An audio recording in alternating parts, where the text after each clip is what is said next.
আল্লাহ রাব্বুল আলামিন বলছেন ৮ শ্রেণীকে আমি ভালোবাসি। ১ নাম্বার হলো যারা তওবাকারী, নাম্বার ২ হলো যারা পবিত্রতা অর্জনকারী। বলুন তো, আগে নামাজ না জায়গা পাক, আগে নামাজ না কাপড় পাক, আগে নামাজ না শরীর পাক? আল্লাহ পাক বলছেন শরীরটাকে পাক করে রাখো, নাপাকি তুমি যেন স্পর্শ না করো, নাপাকি থেকে বাঁচার চেষ্টা করো। আমি আপনি যে কোনো সময় দুনিয়া থেকে বিদায় হতে পারি, মালাকুল মউত যখন তখন আসতে পারে, জন্য চেষ্টা করব আমরা ওযুর উপরে থাকার জন্য। সাইয়েদনা বেলাল, আমার নবীজি মেরাজে গিয়ে জান্নাত যখন ভিজিট করছিলেন, বেলালের কণ্ঠ আমার নবীর কানে চলে আসলো। নবীজি দুনিয়াতে এসে বলছেন, বেলাল, জান্নাতের মধ্যে তোমার কণ্ঠ পেলাম, তুমি কি এমন আমল করো বলো তো? সাইয়েদনা বেলাল কেঁদে কেঁদে বলছেন, ইয়া রাসূলুল্লাহ, আমার ব্যক্তিগত আমল বলতে আমি কখনো অজু ছাড়া কখনো থাকি না, অজু গেলে অজু করে 2 রাকাত নফল নামাজ পড়ে নেই। দেখবেন অজুর উপরে থাকলে পরে, নাপাক মুক্ত থাকলে পরে দেখবেন শরীরটা বড় ঝরঝরে মনে হয়, ফ্রেশ মনে হয়।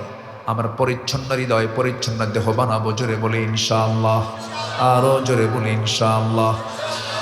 নাম্বার 3 হলো আল্লাহ কাকে ভালোবাসেন?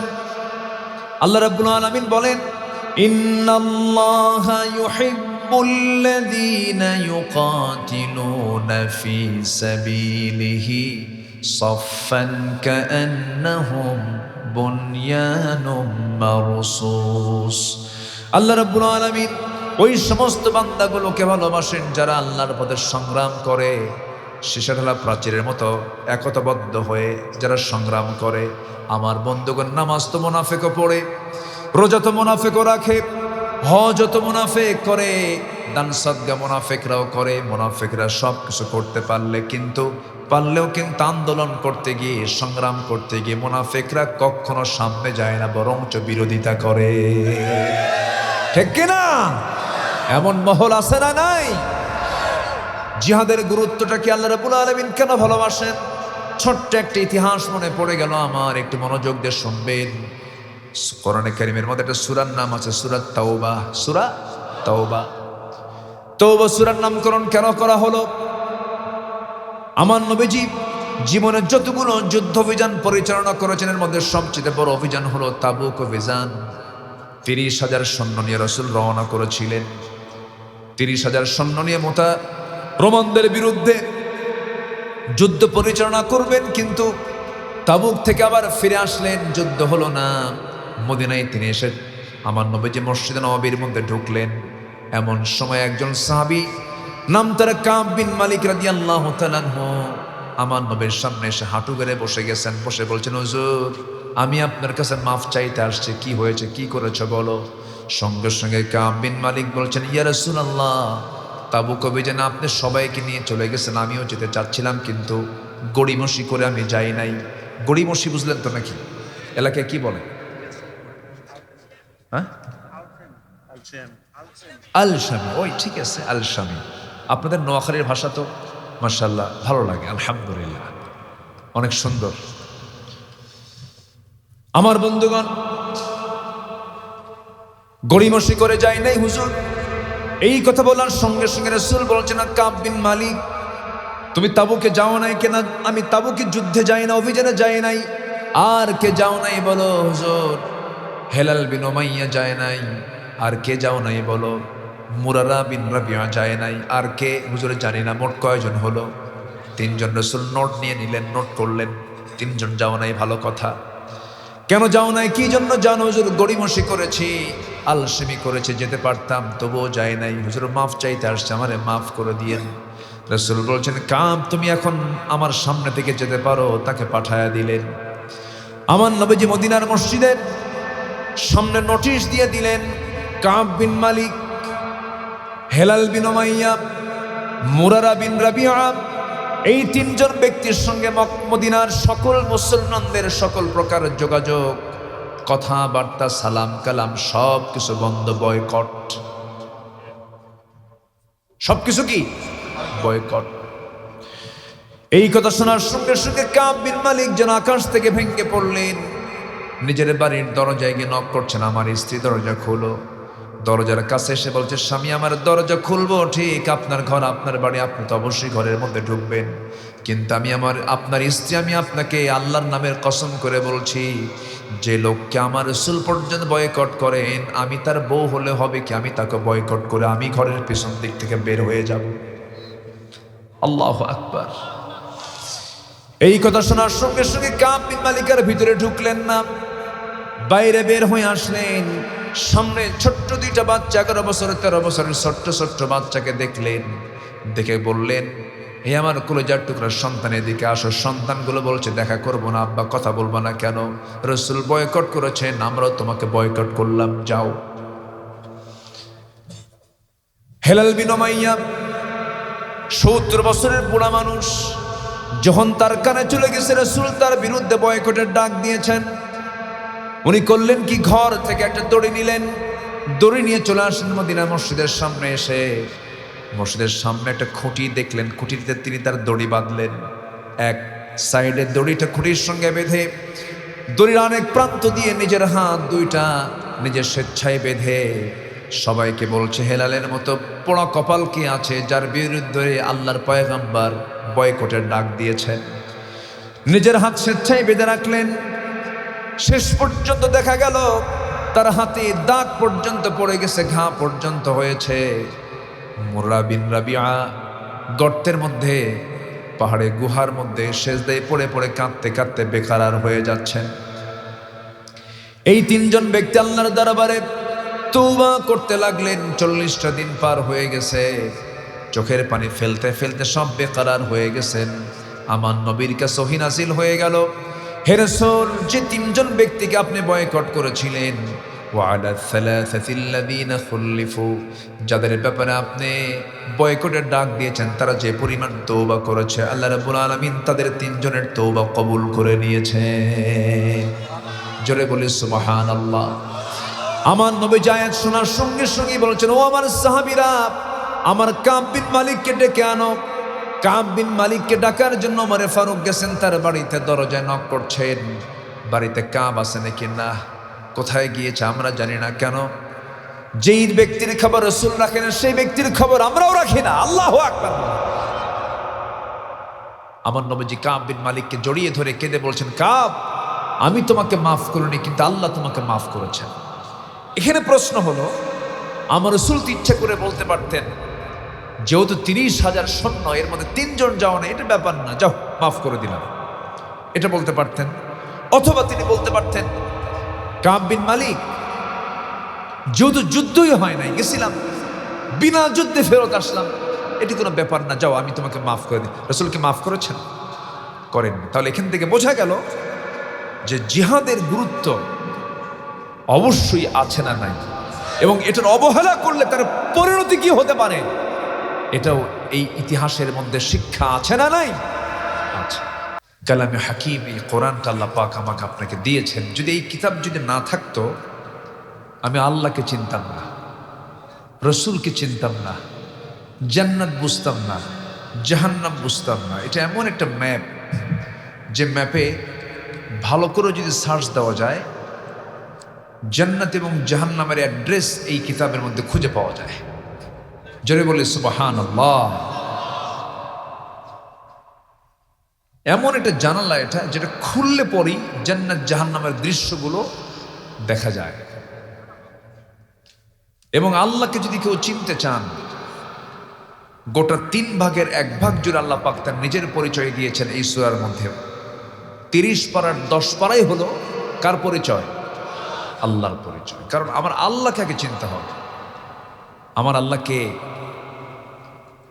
আমার আল্লাহ তো সেই আল্লাহ যিনি সংক্ষিপ্ত করে তার একটা পরিচয় তিনি দিয়েছেন। দেখবেন যে কোনো বই যখন কেউ লেখে, কবিদের সেই বইয়ের লেখক পরিচিতি থাকে না, লেখা থাকে না, শর্ট করে লেখা থাকে, পিছনে হোক সামনে হোক লেখক পরিচিতি অথবা কবি পরিচিতি লেখা থাকে বইয়ের সাথে। আল্লাহ তাআলা যে কোরআন যে রচনা করেছেন, কোরআন যে পাঠিয়েছেন, তার একটা সংক্ষিপ্ত পরিচিতি আল্লাহ পাক একটা সূরার মধ্যে কমপ্লিট করে দিয়েছেন। যারা পড়েন ঠোঁট মিলিয়ে বলুন, কুল হুয়াল্লাহু আহাদুনিল্লাহুস সামাদ لم يلد ولم يولد ولم يكن له كفوا أحد আল্লাহ এক, আল্লাহ স্বনির্ভর, আল্লাহ কাউকে জন্ম দেন নাই, কারো থেকে জন্ম হয়ে আসেনও নাই, তার সমকক্ষ পৃথিবী তার দ্বিতীয় কেউ নাই। এই সূরাটা অত্যন্ত দামি। যদি কেউ সূরাকে যদি নিয়মিতভাবে রাতে ঘুমানোর পূর্বে যদি 3 বার তেলাওয়াত করে ঘুমায়, আল্লাহ তাআলা তাকে গোটা 30 বার কোরআনের তেলাওয়াতের সওয়াব আল্লাহ পাক তার আমলনামায় দিয়ে দেন। জোরে বলি সুবহানাল্লাহ। গোটা কোরআন পড়লে যে সওয়াব আল্লাহ তাআলা সূরা ইখলাসের মধ্যে যে বরকতটা দিয়েছেন, 3 বার পড়লে সমান সওয়াব। কেন, কি জন্য? এই সূরাতে আল্লাহ রাব্বুল আলামিন তার সংক্ষিপ্ত একটা পরিচয় তুলে ধরেছেন। আমার আল্লাহকে আরেক জায়গায় আসছে, আল্লাহু লা ইলাহা ইল্লা হুয়াল হাইয়ুল কাইয়্যুম লা তা'খুযুহু সিনাতুন ওয়া লা নাওম লাহু মা ফিস সামাওয়াতি ওয়া মা ফিল আরদ। আমার আল্লাহকে হুয়াল্লাহুল্লাযী লা ইলাহা ইল্লা হু আল মালিকুল কুদ্দুসুস সালামুল মুমিনুল মুহাইমিনুল আজিজুল জব্বারুল মুতাকাব্বির সুবহানাল্লাহি আম্মা ইউশরিকুন। জোরে বলুন আল্লাহু আকবার।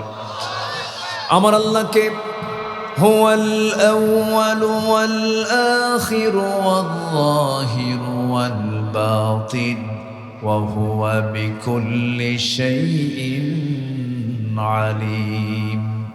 আমার আল্লাহকে তাবারাকাল্লাযী জা'আলা ফিস সামাই বুরুজান ওয়া জা'আলা ফিহা সিরাজান ওয়া কমারান منيرا وهو الذي جعل الليل والنهار خلفة لمن أراد أن يذكر أو أراد شكورا। জোরে বলুন আল্লাহু আকবার। আমার আল্লাহ তো সেই আল্লাহ যিনি আকাশে বহু গ্রহ রাজি সেট করেছেন, তাতে রেখে দিয়েছেন প্রদীপ্ত সূর্য এবং আলোকিত চাঁদ রেখে দিয়েছেন। সূর্যের যে নিজস্ব চাঁদ নাই, নিজস্ব আলো নাই, আল্লাহ পাক তা ১৫০০ বছর আগে এই আয়াতে তা ফাইন্ড আউট করেছেন। এরপরে তিনি বলছেন, তিনি তো সেই মহান প্রভু যিনি রাতকে দিনের খিলফা করেছেন, স্থলাভিষিক্ত করেছেন, যিনি রাতের ভিতরে দিন ঢুকান, দিনের মধ্যে রাত ঢুকান। শীতকালে দিনকে রাতের মধ্যে ঢুকায় দিয়া রাতকে লম্বা করে দেন, আবার গ্রীষ্মকালে রাতের মধ্যে দিন ঢুকায়, আবার গ্রীষ্মকালে দিনের মধ্যে রাত ঢুকায় দিয়ে দিনটা লম্বা করে দেন। এমন ক্ষমতা পৃথিবীর কেউ রাখে না, এমন ক্ষমতা যার, তিনি আমার। চিল্লায় বলুন কে? আসতে বলবেন না, তিনি কে? আল্লাহ। তিনি চিরস্থায়ী, তন্দ্রা যান না, নিদ্রা তো দূরেই থাকলো। ওয়ালা ইয়াউদুহু হিফযুহুমা, কোনো কিছু সংরক্ষণে তার কোনো ক্লান্তিও নাই। যেরকম সুবহানাল্লাহ। তিনি কি শুধু মানুষকে চালান না সবাইকে চালান? আমার আল্লাহ এমন আল্লাহ যিনি শুধু মানুষকে চালান না, তিনি সবাইকে চালান। ছোট্ট পিঁপড়া আল্লাহ তাকেও চালান। বিশাল বড় প্রাণী হাতি, আল্লাহ সে হাতিকেও চালান। সকল প্রাণীর, সকল প্রাণী জগতের রব যিনি, তিনি কে? আসতে বলবেন না, তিনি কে? আল্লাহ তাআলা। দেখুন এই শীতের ভিতরে আমরা কত কষ্ট পাচ্ছি। কষ্ট হচ্ছে। উলিপুরে আমার মাহফিল ছিল, কুড়িগ্রাম, গত 2 দিন আগে। সেখানে এত ঠান্ডা, হিমালয়ের পাশে তো, হিমালয় তো সাথেই, পঞ্চগড়ের পাশেই তো হিমালয়। এত তীব্র ঠান্ডা যে ঠান্ডার ঠেলায় আমার 2 দাঁতের মাড়ি কাঁপতেছে। তোর কাঁপলে ওয়াজ করবো কেমনে? এত ঠান্ডা। বাতাস আসতেছিল এবং প্রচন্ড ঠান্ডা। মানুষের চেহারা দেখতে পাইনি সেদিন, সবার চেহারা দেখে শুধু বোরকার মতো চোখ বের করে, সব ঢেকে ফেলা, এত তীব্র ঠান্ডা। এই যে কষ্টের মধ্যে আমরা ঠান্ডাটা অনুভব করছি। আচ্ছা, প্রাণীকুলগুলোর গায়ে কোনো আমাদের মতো কোনো শীত বস্ত্রের কোনো ব্যবস্থা আছে? অথচ এই প্রাণীদের এই চামড়াকে আল্লাহ রাব্বুল আলামিন কেমন প্রসেস করে বানালেন, এর মধ্যেও তারা বেঁচে থাকে, ঠিকভাবে থাকে। সুবহানাল্লাহ বলবেন না? জোরে বলি সুবহানাল্লাহ। এই যে পরিযায়ী পাখিগুলো, অতিথি পাখি আমার দেশে আসে, সেই সাইবেরিয়ান দ্বীপপুঞ্জ থেকে, সাইপ্রাস থেকে 40,000 কিলোমিটার দূর থেকে আসে। না আছে পাসপোর্ট, না আছে তার ইমিগ্রেশন, না আছে তার কোনো বিমান, না আছে তার কোনো টিকিট কাটা, কিচ্ছু নাই।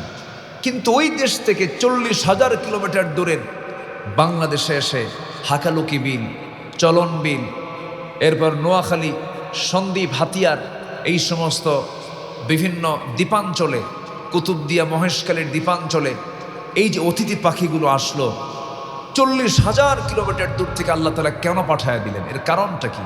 এর কারণ হলো প্রচণ্ড শীত সেখানে।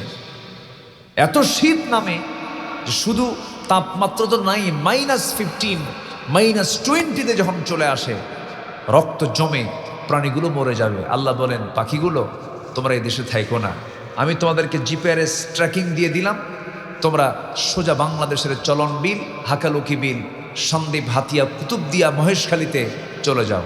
সুবহানাল্লাহ বলবেন না? এটা জোরে বলেন সুবহানাল্লাহ। আল্লাহ রাব্বুল আলামিন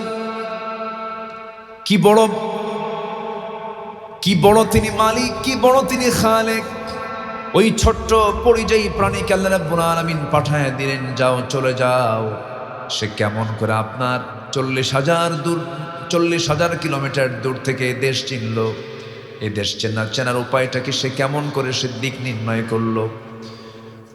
আজকের বিজ্ঞান বলছে বার্ডস হেডিং গন্তব্যে পৌঁছাতে শুধু সূর্যের অবস্থান তারকা চিহ্ন স্থলভাগের দৃষ্টান্তই নয়, বরঞ্চ পরিযায়ী পাখির চোখের রেটিনায় আল্লাহ রাব্বুল আলামিন ক্রিপ্টোক্রম নামে এক আশ্চর্য প্রোটিন দিয়েছেন, যার সাহায্যে পৃথিবীর চৌম্বক ক্ষেত্র পর্যন্ত তারা শনাক্ত করতে পারে।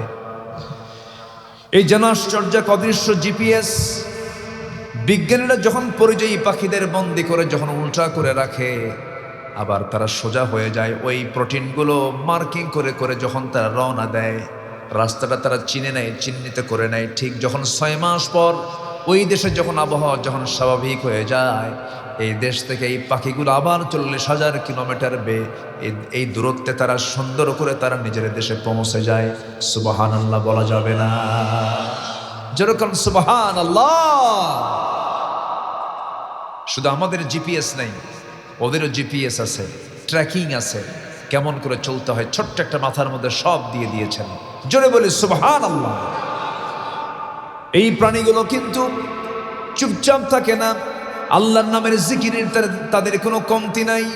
আল্লাহ রাব্বুল আলামিন বলেন, আলাম তারা আন্নাল্লাহা ইউসাব্বিহু লাহু মান ফিস সামাওয়াতি ওয়াল আরদি ওয়াত তায়রি ওয়াস-তায়রি সাফফাত কুল্লু ক্বাদ আলিমা সালাতাহু ওয়া তাসবিহাহু ওয়াল্লাহু আলিমুম বিমা ইয়াফআলুন। জোরে বলুন আল্লাহু আকবার। প্রত্যেকটা পাখি, প্রত্যেকটা প্রাণী তারা জিকির করে, আল্লাহর নামের তারা তাসবিহ প্রকাশ করে। ওয়ালাকিন লা তাফকাহুনা তাসবিহাহুম, কিন্তু তাদের তাসবিহর ভাষা তোমরা বুঝো না। ছোট্ট প্রাণী থেকে বড় প্রাণী সবকে চালান বলেন। আসতে বলবেন না, কে চালান, কে চালান? আমার বন্ধুগণ, একটা পাখি আছে প্যারেগ্রিন ফ্যালকন। প্যারেগ্রিন ফ্যালকন একটা পাখি আছে যে আকাশে ওড়ে। তার একটা চিতাবাঘের ঘন্টার গতি হলো সে 112 কিলোমিটার বেগে সে দৌড়াতে পারে। সেখানে একটা প্যারেগ্রিন ফ্যালকন পাখি আছে যে ঘন্টায় 400 কিলোমিটার পর্যন্ত উঠতে পারে। এত আস্তে সুবহানাল্লাহ বললেন? ঘন্টায় কত কিলোমিটার? 400 কিলোমিটার বেগে সে উঠতে পারে ঘন্টায়। কেমন করে সম্ভব? কি করে সম্ভব? লাঞ্চ তো ফেটে যাওয়ার কথা, কিন্তু লাঞ্চ তো ফাটে না কেন? ওই পেরেগ্রিন ফ্যালকনের পাখির নাকের ভিতরে একটা হালকা, দুই নাকের ছিদ্রপথে দুটা ট্যাপ লাগানো আছে, হাড়ের ট্যাপ লাগানো আছে। এই হাড়ের ট্যাপটা এই জন্য লাগানো আছে, যখন শুনতে নাই সে ট্যাপটা আস্তে করে ছেড়ে দেয়, বাতাস এসে আগে ট্যাপে ধাক্কা খায়, ধাক্কার পরে গতি কমে, এরপরে বাকি বাতাসটা লাঞ্চে ঢুকে যায়। সরাসরি হিট করলে পরে লাঞ্চটা ফেটে যেত, সে উঠতে পারতো না। ঠিক এই পেরেগ্রিন ফ্যালকনের পাখির এই হাড়ের ট্যাপটার এই প্রযুক্তি আজকে বিমানে ব্যবহার করা হয়েছে। সুবহানাল্লাহ বলা যাবে না? এখন বলুন, বিমান থেকে পাখি না পাখি থেকে বিমান? আধুনিক কোনটা বলেন? হ্যাঁ, বিমান। বিমান আধুনিক। বিমান তো এখনো পাখির মতো এখনো সেই লেভেল আসতেই পারে না। পাখি তো ফ্লাইং, ল্যান্ডিং যখন তখন। ওর বাড়িতে নামতে কি চট্টগ্রাম নামা লাগে? পাখি যখন ওর বাড়িতে ঢোকে তখন কি চট্টগ্রাম নেমে এরপর আসে নাকি? ঠিক আছে না? একটা পাখি তার বাসার সামনে এসে ল্যান্ডিং করে, আবার ফ্লাইং করে সেখান থেকেই। এখন বলুন, লাইফ স্টাইলে, জীবনযাত্রায় পাখি এগিয়ে না মানুষ এগিয়ে? বলুন, কে এগিয়ে? পাখি এগিয়ে। তার সময়ের কোনো লস নাই। যাত্রাবাড়ি থেকে উত্তরা যাবেন 19 ঘন্টাও লাগে। যাত্রাবাড়ি থেকে উত্তরা আমার একবার মনে আছে, আমি 19 ঘন্টা লাগছিল, 19 ঘন্টা। একজন কইছে আল্লাহু আকবার, মানে আশ্চর্য হয়েছে। ঠিক আছে, উত্তরা এয়ারপোর্ট থেকে জেদ্দা যেতে লাগে হলো 5 ঘন্টা। আর আমার দেশের, আমাদের শৃঙ্খলা এত সুন্দর পরিচালনা পদ্ধতি, মাঝে মাঝে যাত্রাবাড়ি থেকে উত্তরা যেতে লাগে 19 ঘন্টা মাত্র। সম্মানিত ভাইয়েরা, পাখির কোনো জাম নাই, কোনো জাম লাগে না, কিচ্ছু লাগে না। যখন তার প্রয়োজন উঠলো, আবার সে ল্যান্ডিং করলো। সুবহানাল্লাহ বলা যাবে না ভাই? সম্মানিত ভাইয়েরা, ছোট্ট একটা প্রাণী আছে যেটার জন্য আমরা ভয় পাই। আচ্ছা, মশা পাখিকে, মশা মানুষকে ভয় পায় না মানুষ মশাকে ভয় পায়? বলেন, কে ভয় পায়, মশা না মানুষ? কি শক্তিশালী আমরা, তাই না? মশারি টাঙ্গায় কে? মানুষ। কার ভয়ে? মশা। জেলখানায় থাকি, মশা আসিস না তুই। ঠিক আছে, মোটামুটি কিসে থাকি? জেলখানা। চতুর্দিকে মশারি দিয়া, তাও আবার কি দেখি যে তল দিয়ে সব ভালো করে লাগানো আছে কিনা। কিন্তু মশাকে আল্লাহ পাক কি শক্তি দিয়েছেন দেখেন। শীতের রাত দেখলেন যে চতুর্দিকে নেটিং করা, পাকা বাড়ি, মশা মনে হয় নাই। শুধু লাইট বন্ধ করে বালিশে মাথা রাখার 10 মিনিটের মধ্যেই নাকের কাছে, কানের কাছে এসে সারে গামা পাধানিসা। কি ঠিক কিনা? আছে না নাই বলেন? ওর খুঁজলো কেমন আপনাকে, পাইলো কেমন আপনাকে, বলেন? এই ছোট্ট একটা প্রাণী। বিজ্ঞান বলছে 75 ফুট দূর থেকে সে টের পায় এখানে কোন সলির মধ্যে শুয়ে আছে। সুবহানাল্লাহ বলবেন না? তাহলে আমার চোখ দেখলো না, ওর চোখ ঠিকই দেখতে পেল। এবং এই মশার যে চোখটা, ডিফেন্স ড্রোন ক্যামেরাগুলো যে আছে, আধুনিক যে ড্রোন ক্যামেরা যে আবিষ্কার হয়েছে, এই মশার চোখকে রিসার্চ করে। সুবহানাল্লাহ বলেন। মশার চোখকে রিসার্চ করে আধুনিক এই যে ড্রোন ক্যামেরা, ডিফেন্স ড্রোন, এগুলো সব মশার চোখকে রিসার্চ করে তৈরি হয়েছে। আর নাকের কাছে এসে যে ভনভন করে, এটা কিন্তু তার মানে কণ্ঠের আওয়াজ নয়, ভোকাল করার আওয়াজ নয়, এটা হচ্ছে তার পাখার আওয়াজ। আজ পর্যন্ত পৃথিবীতে মশার দেহে যে মেশিন দিয়েছেন আল্লাহ তাআলা, অর্থাৎ যে তার পাখাটা নড়ায়, প্রতি সেকেন্ডে তার পরিমাণ হলো, প্রতি সেকেন্ডে তার পাখা নড়ায় হলো 400 থেকে 500 বার। আজ পর্যন্ত মশার গায়ে যে মেশিনটা আল্লাহ পাক দিয়েছেন, এমন মেশিন পৃথিবী থেকে আবিষ্কার করতে পারবে। যেরকম সুবহানাল্লাহ। আল্লাহ তাআলা মশার কথা কোরআনে বলেন নাই? বলেছেন। কাফেররা কয় মাযা আরাদাল্লাহু বিহাদা মাসালা, তোমার আল্লাহর কাজ নাই কাম নাই, মশার কথা কোরআনে আসছে। দেখেন আজকে মশা নিয়ে কত গবেষণা চলছে। আল্লাহ রাব্বুল আলামিন কত আগে বললেন, ইন্নাল্লাহা লা ইস্তাহি আন ইয়াদরিবা মাসালান মা বাউদাতান ফামা ফাওকাহা। আমার বন্ধুগণ, এই মশাটা আল্লাহ রাব্বুল আলামিন কত আগে এই প্রসঙ্গ আল্লাহ রাব্বুল আলামিন কোরআনে তুলে ধরেছেন। মশা যখন আমার আপনার গায়ে যখন পড়তে নেয়, সে কিন্তু তার সুরটা ঢুকায় দেয়। সুর বুঝলেন তো? মশার সামনে সুর আছে না, চিকন একটা সূক্ষ্ম একটা সুয়ের মতো সুর আছে। এই সুরটা যদিও চিকন দেখতে দেখা যায়, কিন্তু এর মধ্যে গবেষণা করে দেখা গেছে 6টা ডিপার্টমেন্ট নিয়ে একটা সুর, 6টা অংশ আছে। 6টা অংশ মিলে একটা সুর। প্রথম 2টা অংশ দিয়ে আগে করে কি, যখন কোনো বান্দার চামড়ায় যখন দেহে যখন পড়ে, সঙ্গে সঙ্গে 2টা অংশ দিয়ে, প্রথম 2টা অংশ দিয়ে চামড়াটা ফেরে ফেলে। চামড়া কিন্তু ফেরে ফেলে দেয়। আপনি তো লক্ষ্য করে দেখুন, আপনার দেহের ভিতরের রক্ত সে বের করে আনতেছে, আপনি টের পাচ্ছেন না। কত সূক্ষ্ম অপারেশন তার। আগে চামড়াটা ফেরে ফেললো, এরপরে পরের 2টা অংশ দিয়ে সে কি করে, ব্লাড ভেসেল খুঁজতে থাকে। ব্লাড ভেসেল খুঁজে খুঁজে বের করে, শনাক্ত করে ফেলে খুব অল্প সময়ের ভিতরে। এরপরে করে কি, 5ম অংশ দিয়ে সে তার ওই চামড়ার ভিতরে আস্তে করে ব্লাড ভেসেল খুঁজে বের করে ওই জায়গায় কেমিক্যাল নিঃসরণ করে, অ্যানেস্থেসিয়া করার জন্য, অজ্ঞান করার জন্য। ওই চামড়া যেন অজ্ঞান হয়ে যায়, যেন না টের পায় কিছু ঢুকায় দিচ্ছে। কারণ টের পাইলে কি রিস্ক না, বিশাল রিস্ক। তো অপারেশন করবে, প্রথম 2টা অংশ দিয়ে আগে চামড়া ফেরে ফেললো, পরের 2টা অংশ দিয়ে ব্লাড ভেসেল খুঁজে বের করলো, 5ম অংশ দিয়ে সে কেমিক্যাল নিঃসরণ করে চতুর্দিকে অ্যানেস্থেসিয়া করলো, চতুর্দিকে অজ্ঞান করে ফেললো। অজ্ঞান করার পরে 6ঠম অংশ দিয়ে আস্তে আস্তে করে সে তার হুলটা ফোটায় দিল, একদম গভীরে চলে গেল। পরিমাণ মতো সে রক্তগুলো শুষে আনলো, পরিমাণ মতো এনে সে চট করে চলে গেল।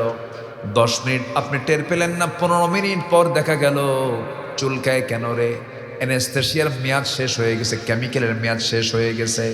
এরপরে ফুলে উঠলো, আহারে মশা তো কামড় মারছে। চিন্তা করে দেখুন, আর যদি একটু বেহুশ মশা হয়, বেহুশ মশা আছে না কিছু, বেহুশ মশা এমন খাওয়া খায়, যেখানে খায় সেখানে কাইতে পড়ে, বিগত 16 বছরের সরকারের মতো। আসতে গান কেন? কে মেহমান আসছে, বসায় দেন। হ্যাঁ, তাহলে মশার উদাহরণ কি ঠিক আছে? আস্তে, মশার উদাহরণ কি ঠিক আছে? একজন কাফেরকে আল্লাহ পাক ন্যাংরা মশা দিয়ে বিদায় করেছেন। তার নাম কি বলেন তো? তার নাম কি? নমরুদ। নমরুদকে ন্যাংরা মশা দিয়া বিদায় করেছিলেন। তাহলে এই যে প্রাণীকুলগুলো সব, এগুলো কে দেখেন। আর এই যে মশাটা তার হুল ফুটায়, যে এই ডিপার্টমেন্ট রক্ত যে চুষে আনলো, এটাকে রিসার্চ করে আজকে তৈরি করেছে mosquito inspired syringe, painless needles. একটা আধুনিক একটা সিরিঞ্জ তৈরি হয়েছে, যা এই মশার সুরকে গবেষণা করে আবিষ্কার করেছে। সুবহানাল্লাহ বলবেন না? আল্লাহ তাআলা সকল সৃষ্টি নাড়াচাড়া করেই আজকে আধুনিক দুনিয়াতে আধুনিক কিছু যন্ত্রপাতি আমরা দেখতে পাচ্ছি। এগুলো মানুষের নয়, মূলত কার সৃষ্টির নাড়াচাড়া? বলেন, কার সৃষ্টি? আল্লাহর সৃষ্টি। বান্দা যদি সব বানাতেই পারতো, একটা চাল বানান, 100 গ্রাম পানি বানান, তৈরি করেন দেখি, একটা চাল তৈরি করেন, একটা ভুট্টা তৈরি করেন। আছে ক্ষমতা কারো? পৃথিবীর কারো ক্ষমতা আছে? ক্ষমতা কার? আসতে কবেন না, ক্ষমতা কার? আল্লাহ পাক। সে আল্লাহ রাব্বুল আলামিন বলেছেন, বান্দা আমি সেই আল্লাহ, যে আল্লাহ শুধু আমি তোমার রব নই, আমার পরিচয় হলো, যারা পারেন ঠোঁট মিলিয়ে বলুন আলহামদুলিল্লাহি রাব্বিল আলামিন। সবাই বলুন আলহামদুলিল্লাহি রাব্বিল আলামিন। আমি সবার রব, সবাইকে চালাই। আমি এমন রব, আমি কাফেরকেও দেখি, মুশরিককেও দেখি, জালেমকেও দেখি, সারা রাত ধরে মদের বোতল নিয়ে থাকে, অন্যের বউ নিয়ে শুয়ে থাকে, আর আমি আল্লাহ সেই মদ্যপ, সেই জেনাকার নাকের ডকে অক্সিজেন নিয়ে হাজির হয়ে বলি, বান্দা অক্সিজেন গ্রহণ কর, তওবা করে ফিরায়, আমি তোকেও মাফ করে দেব। আমার আল্লাহর দয়া মায়া সবচেয়ে কম না বেশি? একটা প্রশ্ন করবো আপনাকে, বলুন তো, আল্লাহ আমাকে বেশি ভালোবাসেন না আমি আল্লাহকে বেশি ভালোবাসি? অনেকে চিন্তায় পড়ে গেছে, হুজুর মনে তো হয় না। কেন? কই বাড়িতে 4টা মেয়ে, ওই বাড়িতে 4টা ছেলে, আর আমার বাড়িতে 4টা মেয়ে, আল্লাহ আমার ভালোবাসলো কেমন? আল্লাহ যদি ভালোবাসতই তাহলে ওই রহিমউদ্দিনের বাড়ির 4 ছেলের 2 ছেলে আমার বাড়িতে ঢুকায় দিয়া আমার বাড়ির 2 মেয়ে ওই বাড়ির মধ্যে ঢুকায় দিলি তো সমান সমান অঙ্ক মিলে যেত। এখন অঙ্ক মিলাচ্ছে, আছে কিনা এরকম? আছে? এরকম আছে না। আসল অঙ্ক কে জানেন? আজ থেকে না, কে জানেন? আমার নবীর 4টা ছেলে ছিল। কয়টা ছেলে ছিল? 4টা ছেলে। সিরাত গ্রন্থে এসেছে, কেউ বলেছেন 3টা, কেউ বলেছেন 4টা ছেলে ছিল। 4 ছেলে কি জীবিত ছিল? আচ্ছা, দেওয়ার পরে টেনে নিয়ে যাওয়া কষ্ট কম না আরো বেশি? বেশি। বিশ্বনবীর পরিবারে 4টা ছেলের সন্তান শৈশবে বিদায় হয়ে গেল। আম্মা জান আয়েশা সিদ্দিকা রাদিয়াল্লাহু আনহা, এমন কোন নারী কি পৃথিবীতে আর দ্বিতীয়টা কখনো আসবে? তার কয়টা মেয়ে ছিল, কয়টা ছেলে ছিল বলো? তার কি কোনো বাচ্চা কাচ্চা ছিল? তাহলে আম্মা জান আয়েশার ঘরে একটা বাচ্চা নেই, তিনি মা ডাকটা শুনতে পারেন না। তিনি কি ব্যর্থ? তিনি কি পরাজিত? আমার নবীজির 4টা ছেলে হওয়ার পর 4টেই মরে গেল, আমার নবী কি ব্যর্থ? না। ঈসা আলাইহিস সালাতু ওয়াস সালাম একজন নবী ছিলেন। কি ছিলেন? তার কি সন্তানাদি ছিল? না। কখনো মনক্ষুণ্ণ হওয়া যাবে না। আল্লাহ বান্দাকে যা দিয়েছেন তার উপরই প্রশান্তি নিয়ে থাকতে হবে, জিকির যেন কখনো বাদ না পড়ে।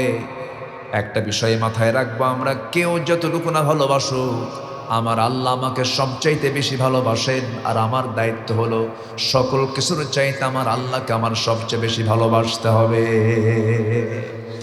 আল্লাহ রাব্বুল আলামিন বলেন, ওয়াল্লাযীনা আমানু আশাদ্দু হুব্বান লিল্লাহ।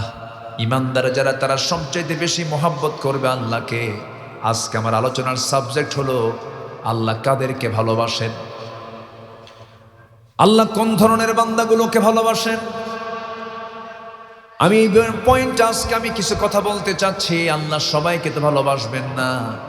আল্লাহ তাআলা কোরআনে অনেকের কথাই বলেছেন, তবে 8 ধরনের মানুষকে আল্লাহ রাব্বুল আলামিন ভালোবাসেন। 8 ধরনের।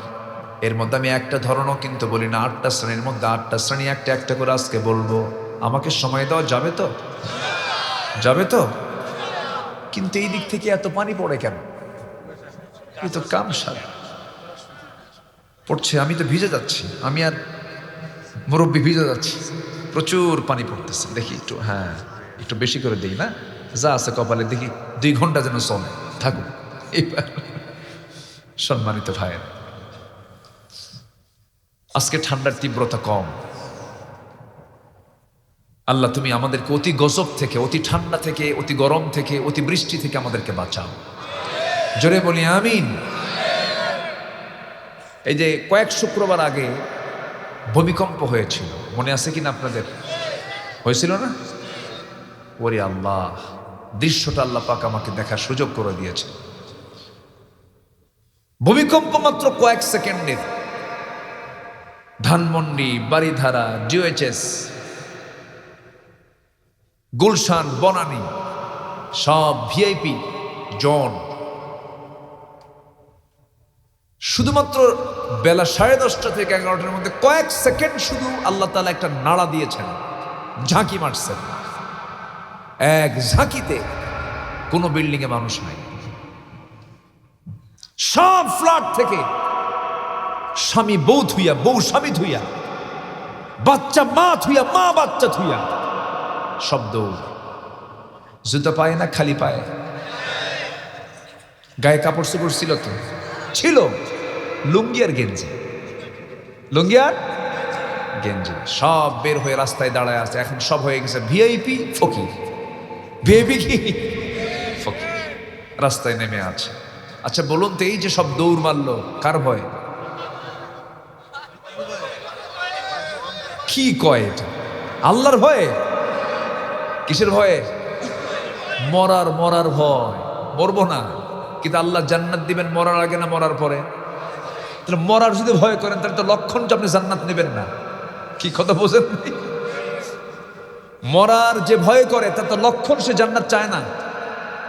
মরতে তো হবেই, হ্যাঁ, ইচ্ছা করে মরা যাবে না, কিন্তু মৃত্যুকে এত ভয় পাওয়াও যাবে না। মরলেই তো জান্নাত পাওয়া যাবে, না মরলে আপনি জান্নাত পাবেন কেন? কেমনে? মৃত্যুর মধ্য দিয়ে তো আল্লাহর সঙ্গে সাক্ষাৎ হবে। সবচেয়ে প্রিয়জনকে আমি সরাসরি দেখবো, আমি মরার আগে না মরার পরে? মরার পরে, এটা মাথায় রাখতে হবে। সবগুলো ভয়ে পালায়া মৃত্যুর ভয়ে দাঁড়িয়েছিল, ওই দাঁড়ানো লাগতো না, বের হওয়া লাগতো না, যদি আল্লাহর ভয়ে, যদি ফজর নামাজে যদি বাড়ি থেকে বের হয়ে মসজিদে যেত। এটাই তো বাস্তবতা। ভূমিকম্প কখন হয়? এই জাজাব গজবগুলো কখন হয়? যখন বাদ্যযন্ত্র পরিমাণ বেড়ে যাবে, জেনা বেড়ে যাবে, সুদ বেড়ে যাবে, বান্দার হক নষ্ট করা বেড়ে যাবে, জুলুম বেড়ে যাবে, এই সমস্ত অপকর্ম যখন বেড়ে যাবে, গজব নাজিল করবেন। চিল্লায় বলুন কে?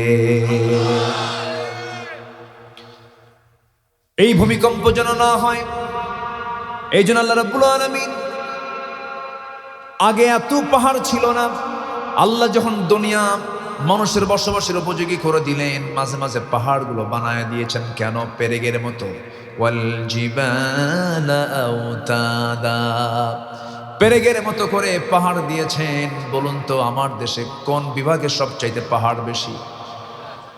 হ্যাঁ, সব নিয়ামত আপনারা নিয়ে বসে আছেন, বলি আলহামদুলিল্লাহ। কোন বিভাগে সবচাইতে পানি বেশি? সমুদ্র কোন অঞ্চলে? সমুদ্র কোন অঞ্চলে? তাও তো কয় না, সব তো আপনারাই নিয়ে বসে আছেন, আলহামদুলিল্লাহ। কম নদীতে আর কয় পানি থাকে? সমুদ্রেই বেশি পানি। বঙ্গোপসাগর কোন বিভাগ? চট্টগ্রাম।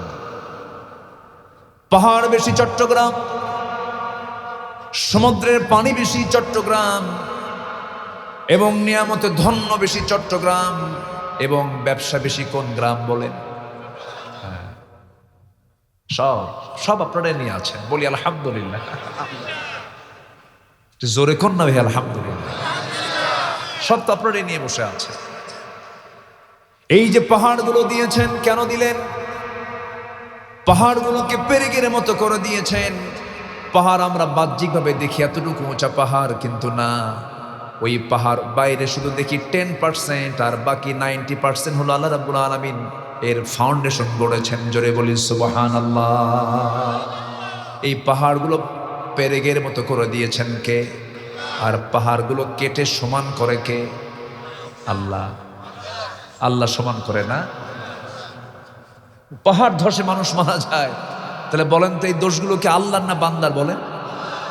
আল্লাহ বলছেন আমি এটাকে পেরেকের মতো করলাম, ওরা কেটে শুধু হবেই তো, সমস্যা তো হবেই, ভূমিকম্প তো হবেই। সৃষ্টির বিকৃতি যখন বেশি হয়ে যাবে তখন তো এমনটা হবেই। আমার বন্ধুগণ, আল্লাহ রাব্বুল আলামিন জায়গায় জায়গায় পাহাড়গুলো দিয়েছেন। ওই পঞ্চগড়ের পাশে হিমালয়, তিব্বত এর ভিতরে আল্লাহ রাব্বুল আলামিন বিশাল পাহাড় দিয়ে দিয়েছেন। রাঙ্গামাটি, পার্বত্য, চট্টগ্রাম, বান্দরবান, গোটা অঞ্চল জুড়ে পাহাড় দিয়ে ভরায় দিয়েছেন।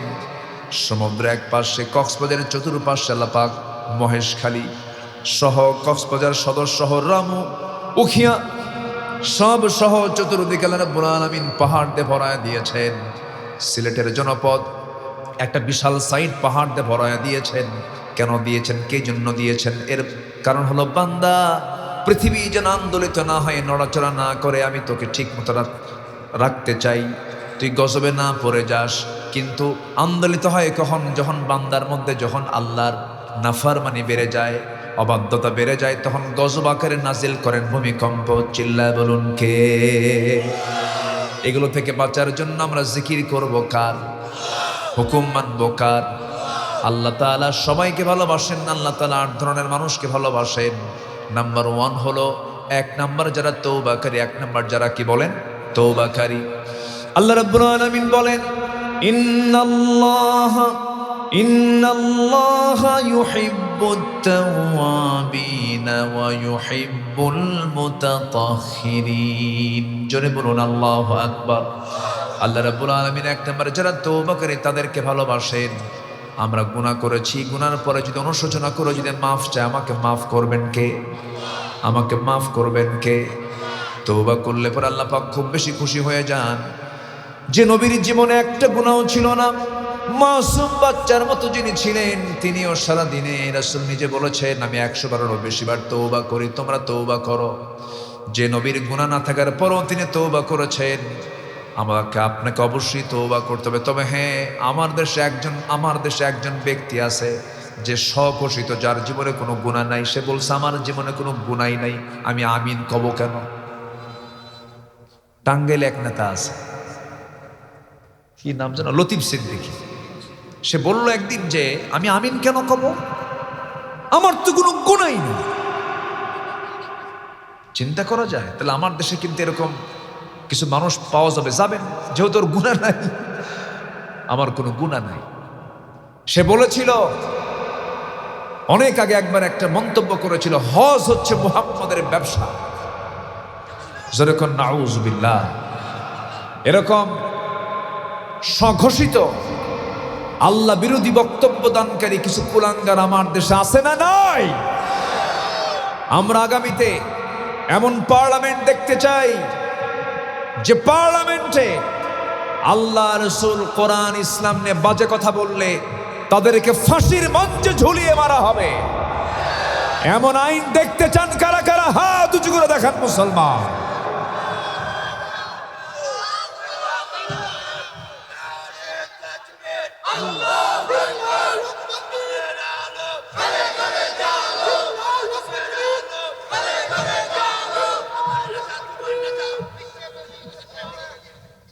কাম সারছে,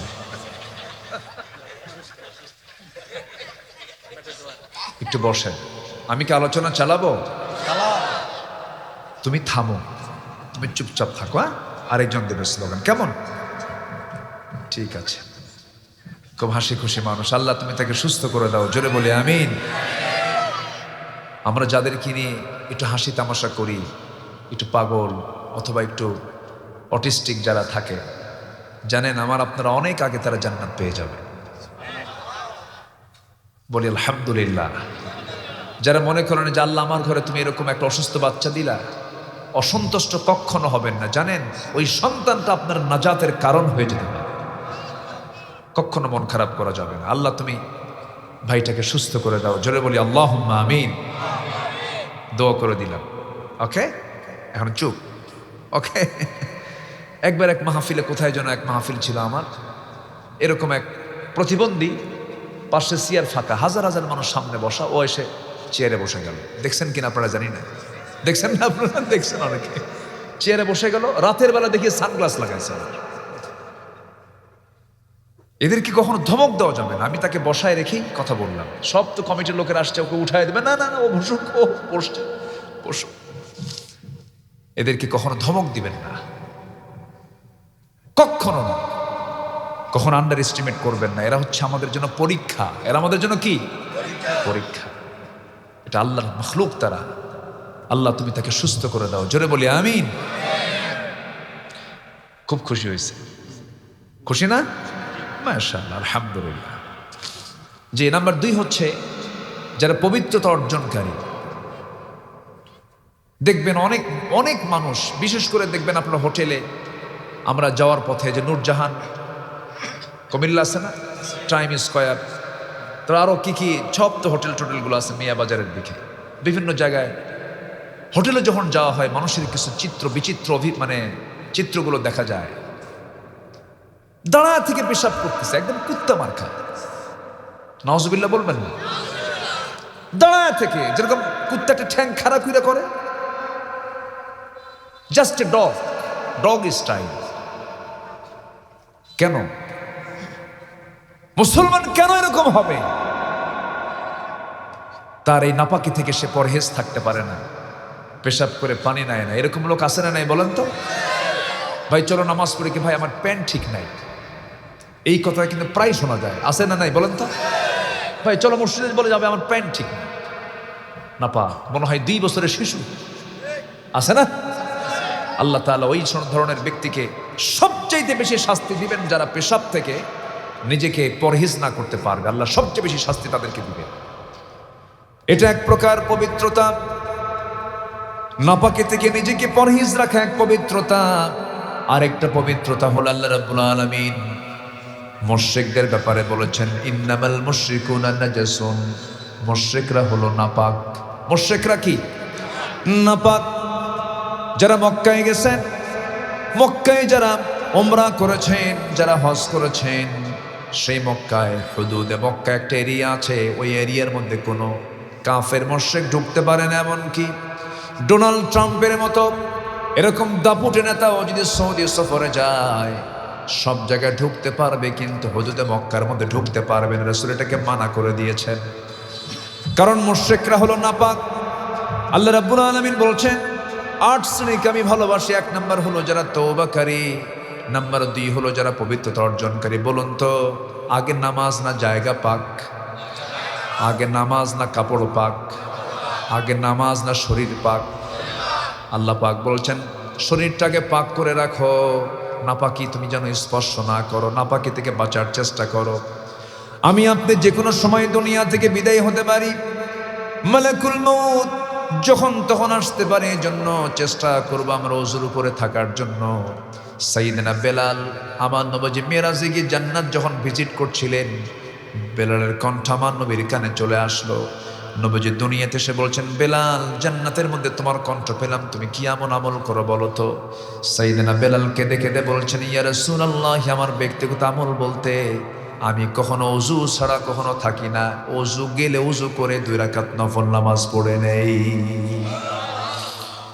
দেখবেন ওযুর উপরে থাকলে পরে, নাপাক মুক্ত থাকলে পরে দেখবেন শরীরটা বড় ঝরঝরে মনে হয়, ফ্রেশ মনে হয়।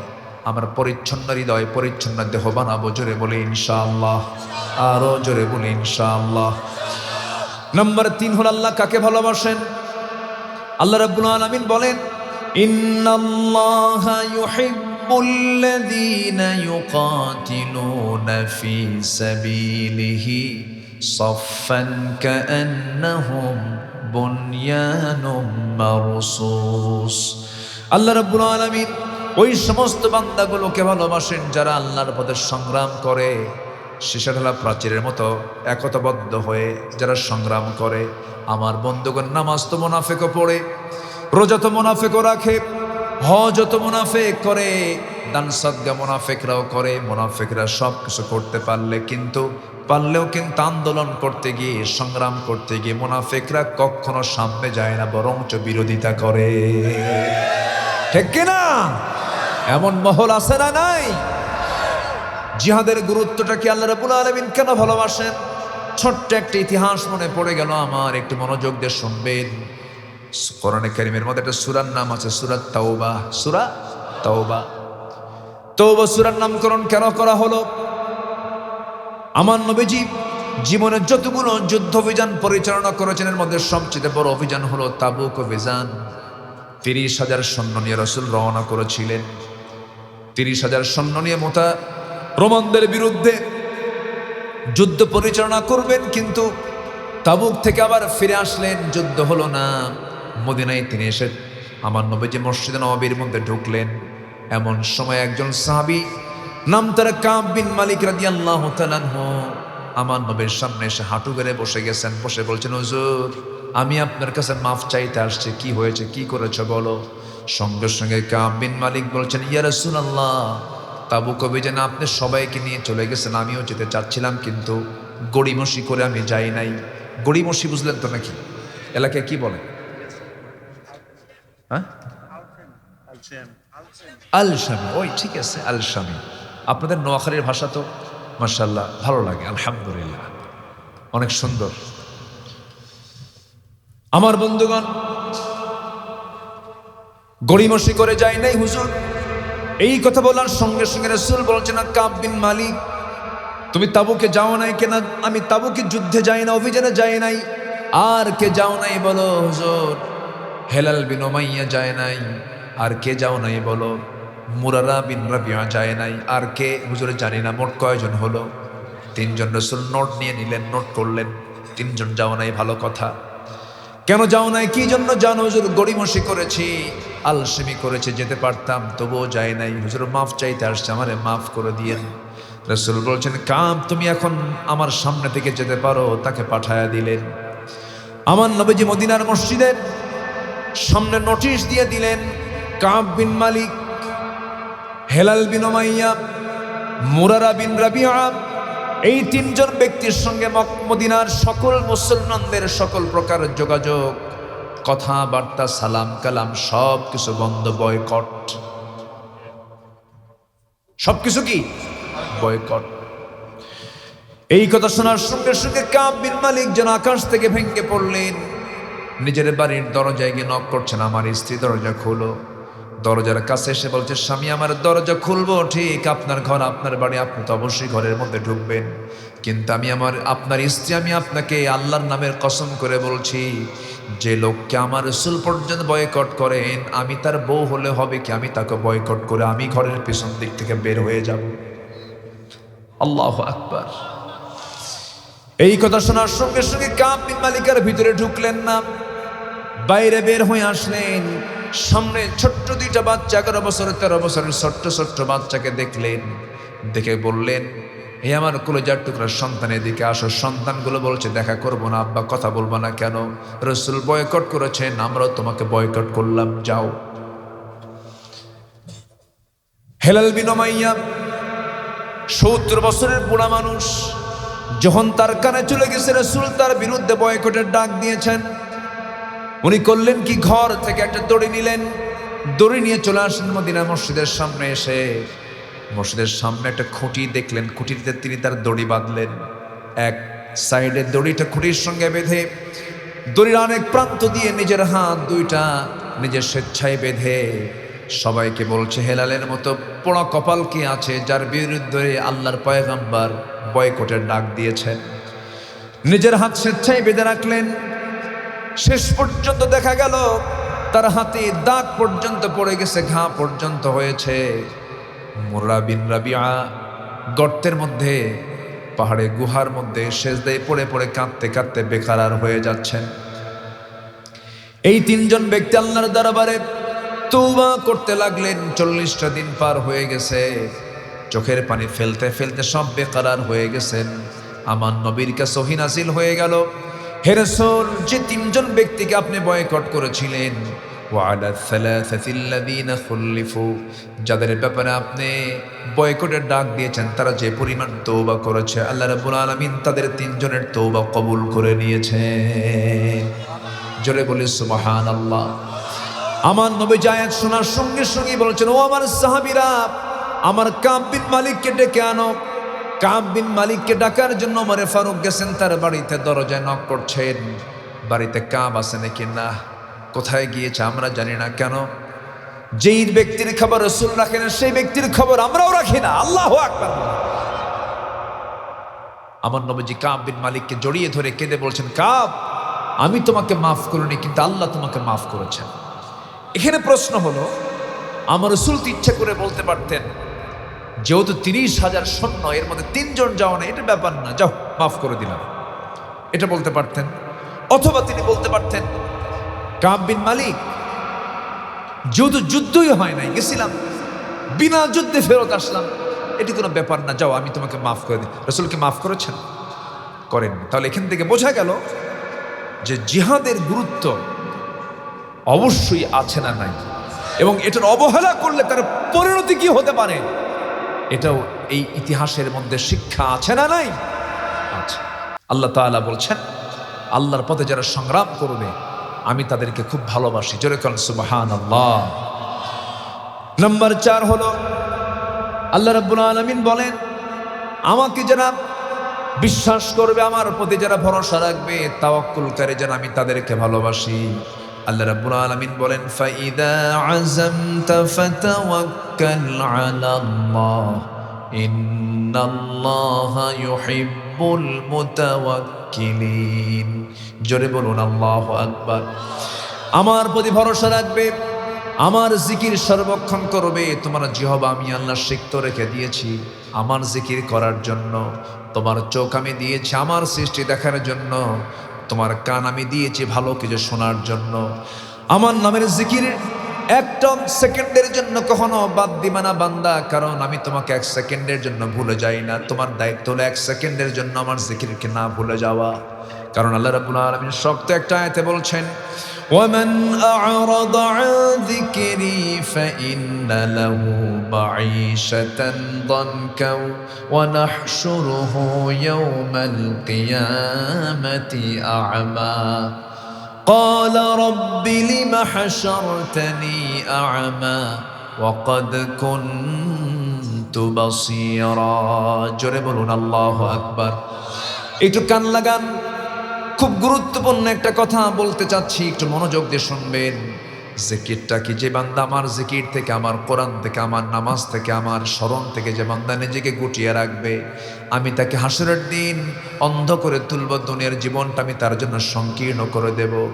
আমার বন্ধুগণ, এটা কার ওয়াদা? আসতে বলবেন না, কার ওয়াদা? চলে যাচ্ছেন? বসেন, আর একটু সময় একসঙ্গে দোয়া করে দেব ইনশাআল্লাহ। একটু বসেন।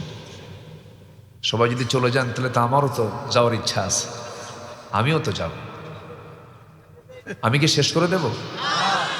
আলোচনা চালাই, জোরে বলি ইনশাআল্লাহ। অনেক সুন্দর মানুষ আপনারা, আমি খুব খুশি আলহামদুলিল্লাহ। এই শীতের ভিতরে আপনারা যে এসেছেন, এই তো বিশাল ব্যাপার। মানে এই আসার জন্য সবাইকে পুরস্কার দেওয়া দরকার, বুঝলেন? এটা বিশাল ব্যাপার। কিন্তু এটা এই ঠান্ডা ঠান্ডা মাটিতে বসে আছে। জি মাশাআল্লাহ, মাশাআল্লাহ, বলি আলহামদুলিল্লাহ। বেরিতে হওয়া যায় না, এত ঠান্ডা, কুয়াশা পড়ছে। সম্মানিত ভাইয়েরা, একটু মনোযোগ দিয়ে কথাটা শোনেন। জিকিরটা কি? সাইয়েদনা ওমর ফারুকের নাম তো সবাই শুনেছি। কয় নাম্বার খলিফা?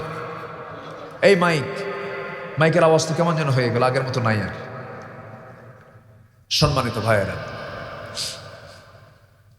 সাইয়েদনা ওমর ফারুক রাদিয়াল্লাহু তাআলা আনহু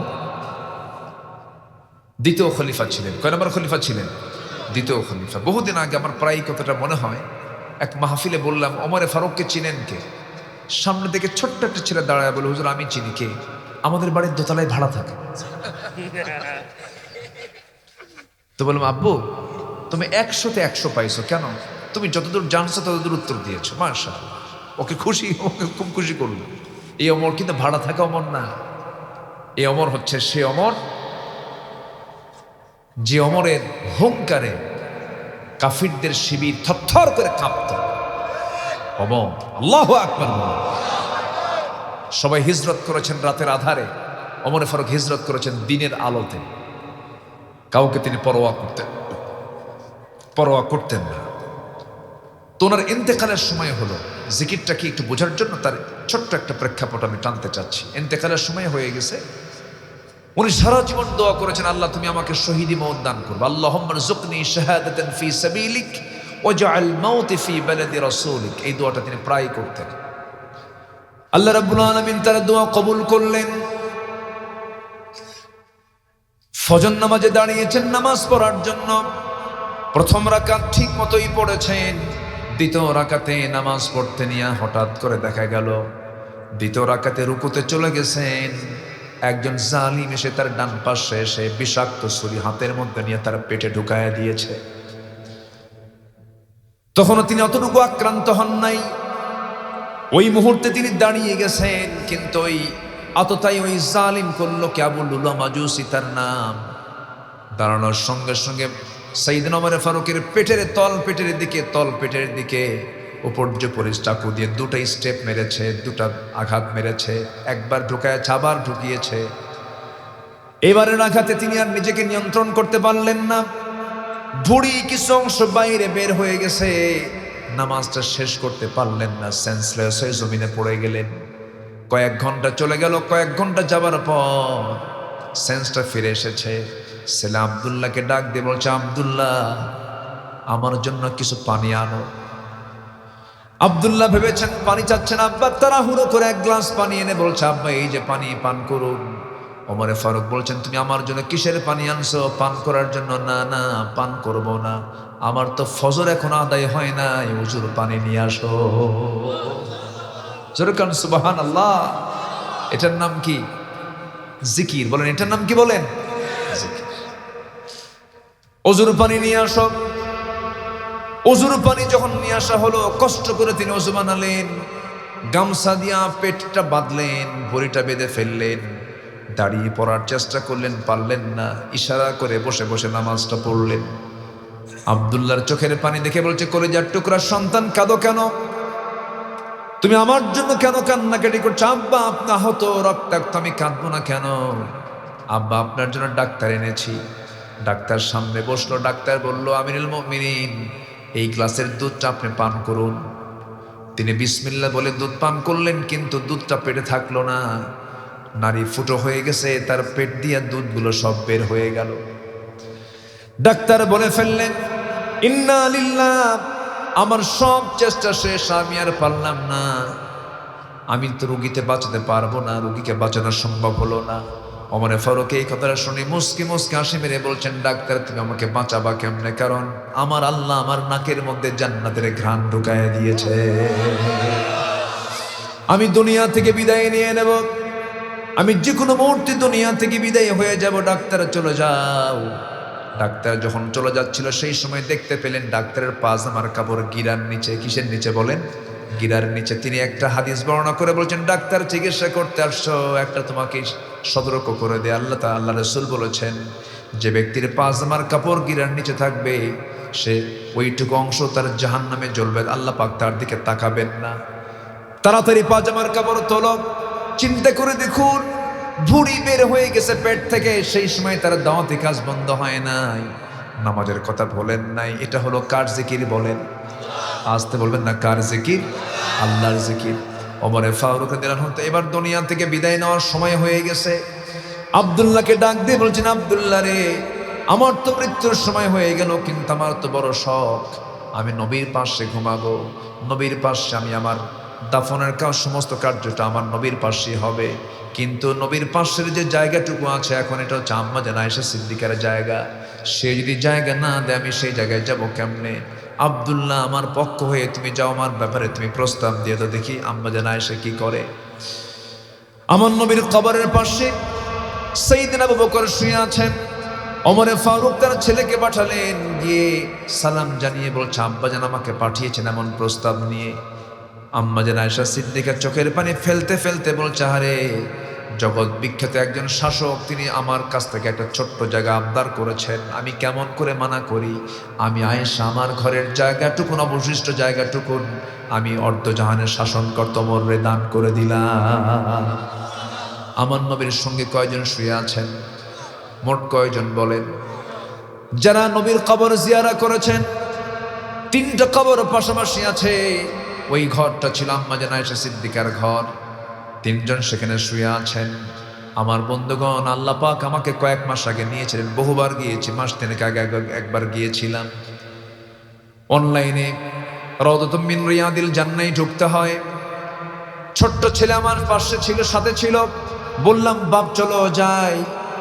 রাত 3টার দিকে রওনা করলাম, ভিতরে ঢুকলাম, সময় মাত্র 10 মিনিট, থাকতে দেয় না সূরা, তাড়াতাড়ি করে বের করে দেয়, কারণ শিডিউল মেইনটেইন, এরপরে লোক 24 ঘন্টা আসতে থাকে, থাকতে দেবে না।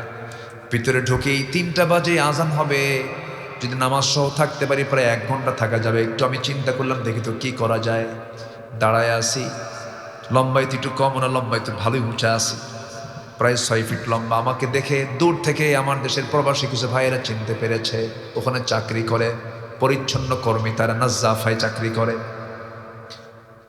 আমাকে দেখে দৌড় মেরে চলে এসে জড়ায় ধরে বলছে, হুজুর আপনার ওয়াজ শুনি, আপনার ভক্ত। ভাবলাম দেখি তো কিছু কাজ করা যায় নাকি। ওদেরকে নিয়ে বসলাম, বসে বললাম, ভাই মেয়াদ তো 10 মিনিট, একটু ফজর পর্যন্ত থাকবো, আমি একটু ব্যবস্থা করা যায়? বলতেছে, হুজুর দেখি চেষ্টা করে দেখি। 6-7 জন মিলে চলে গেছে। ওখানকার যে অ্যাডমিনিস্ট্রেশন অফিসার, যে ওখানকার যে একজন প্রশাসনিক কর্মকর্তা আছে, ওদের ড্রেসও ভিন্ন। তো তো তাদের কাছে গিয়ে আমার ব্যাপারে এমন বলা বলছে, এমন তেল মারছে, বুঝলেন, পাম মারা পর্যন্ত। এদেশের মানুষ কিন্তু পাম মারতে পারে একটু মোটামুটি।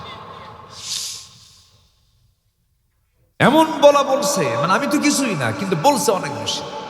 বলার ঠেলায় ওখানকার যে চিফ, যিনি অ্যাডমিনিস্ট্রেশন অফিসার, দৌড় মেরে এসে আমাকে ধরে, জড়ায়া ধরে, হাতটা ধরে নিয়ে আস্তে করে নিয়ে রাউদাতুম মিন রিয়াদিল জান্নার ভিতরে প্রথম আমার নবীর কবরের সঙ্গে যে দেওয়াল, দেওয়ালের পরেই যে বসার জায়গা, প্রথম কাতারে, প্রথম জায়গাতেই, প্রথম সেজদার জায়গাটা ওনারা আমাকে ধরে বসায় দিলেন। বসলাম। একটা জমজমের ইনটেক পানির বোতল আমাকে দেওয়া হলো। আমি এখনো ওটা ইনটেকে রাখছি বাসায়, খুলি নাই, রেখে দিয়েছি। আচ্ছা, যে দিল, এরপরে আতর দেওয়া, আতর লাগায় দিল, জমজমের পানি, আতর, আর হচ্ছে খেজুর দিল। কিছু খেজুর আমাকে দিয়ে একটা মুসকে হাসি মেরে, আর খালি চুমা খায় ওরা, বুঝলেন। হাত পায়ে, পায়ে না, হাতে মুখে সব জায়গায় চুমা টুমা খেয়ে আমাকে বসায় দিলেন। আমি বসে আছি। বাম দিকে আমি তাকানো মাত্রই দেখতে পাচ্ছি আমার নবীজির কবর মাত্র 3 থেকে 4 হাত দূরেই এটা ফাঁকা আছে, দেখা যাচ্ছে। ডান দিকে তাকালি দেখা যাচ্ছে হচ্ছে আমার নবীজির মিম্বার। মা বাইনা বাইতি ওয়া মিম্বারি রাউদাতুম মিন রিয়াদিল জান্নাহ, আও কামা ক্বালা আলাইহিস সালাতু ওয়াস সালাম। ওইটুকু অংশ হলো জান্নাতের টুকরা দুনিয়ার। আমি এতটা আবেগ আপ্লুত হলাম, আমার মনে হচ্ছিল কি জানেন, যে আমার নবীজির গায়ের ঘ্রাণ যেন আমার নাকে এসে ধাক্কা মারতেছে। আমি সেদিন দোয়া করেছি, আল্লাহ, মালাকুল মউত আসবে একদিন, বিআইয়ি আরদিন তামুত, যে জমিনে থাকো না কেন তোমাকে মরতে হবে।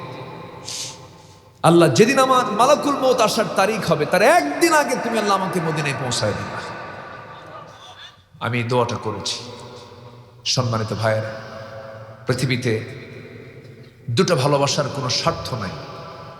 বাবা মা, ভাই বোন, ছেলে যা আছে সব স্বার্থ, সব কিছুতেই কিছু না কিছু স্বার্থ আছে, কিন্তু দুটো ভালোবাসায় কোনো স্বার্থ না। একটা হচ্ছে আল্লাহর ভালোবাসা, আর একটা হচ্ছে নবীর ভালোবাসা। কোনো স্বার্থ কাজ করে না। জোরে বলি সুবহানাল্লাহ, আরো জোরে বলি সুবহানাল্লাহ। আল্লাহর প্রতি অকৃত্রিম মোহাব্বত আল্লাহ পাক আমাদের দিলে পয়দা করে দেন। জোরে বলি আল্লাহুম্মা আমিন, আরো জোরে আল্লাহুম্মা আমিন। নাম্বার 5 হলো যারা ইহসানকারী, আল্লাহ পাক তাদেরকে ভালোবাসেন। ইন্নাল্লাহা ইউহিব্বুল মুহসিনিন, আল্লাহ নিজে বলছেন, আপনি প্রতিশোধ পরায়ণ হবেন, আল্লাহ পাক আপনারও প্রতিশোধ নেবেন। আপনি কারো উপর জুলুম করবেন, আল্লাহ আপনার প্রতি এটা পুরো পানিশমেন্ট দিয়ে দিবেন। যা আজকে হাড়ে হাড়ে টের পাচ্ছে বিগত 16 বছরের ফ্যাসিস্ট সরকার, ঠিক কিনা? জমিনে জায়গা নাই। কি দাপট, কি প্রভাব, খেলা হবে। আপনার জেলারই তো লোক, খেলা হবে। যারা বেশি চাপা মারে তারা টিকে না। বজ্রাটুনি ফসকা গেল, একটা কথা আছে না? হ্যাঁ, কোথায় তাদের খেলা হবে। ডেট দিল না, খেলাও হলো না, কোন দিক দিয়ে পালায় গেল কেউ জানলো না। সম্মানিত ভাইয়েরা, আল্লামা সাইদ রাহিমাহুল্লাহর কথাটাই আল্লাহ পাক কবুল করে নিয়েছেন। উনি বলেছিলেন, এমন একটা সময় আসবে আমরা গাছের গোড়ায় নাড়া দেব, মামু বাড়ি দিল্লি গিয়ে পড়বে। অন্য কোথাও পড়েছে? গোটা দুনিয়াতে জায়গা কম, বহু জায়গা ছিল। কলকাতা ছিল, ওই ভারতেই তো। কলকাতা ছিল, রাজস্থান ছিল, ইউপি ছিল, আসাম ছিল, গুয়াহাটি ছিল, ত্রিপুরার আগরতলা ছিল, Nepal, Bhutan, Sri Lanka, Myanmar, Yangon, London, America সব ছিল। কোথাও পড়ে নাই মামু বাড়ি।